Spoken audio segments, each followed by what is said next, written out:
त्यांना video call करायचा. नाव काय तुमचं?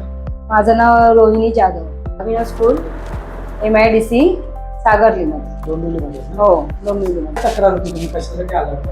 मी आली होती, माझ्या कमरेला त्रास, मानेचा त्रास होता, शोल्डर, माझा पाय हा सुन्न पडलेला होता.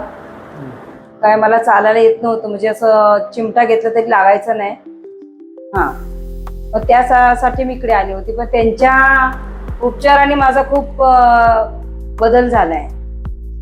माझा पाय वगैरे एकदम म्हणजे मुंगे यायच्या, सुन्न पडायचा, हे सगळं व्यवस्थित आता क्लिअर झालंय. कमरेचा त्रास ही दूर झाला. तरी मला 10 वर्ष झाली काय, आणि मला खूप अनुभव आलाय. माझा पाय वगैरे एकदम व्यवस्थित झाला. हा, पण आहे, निवांत आहे. मी खूप बेटर आहे इथे आल्यापासून.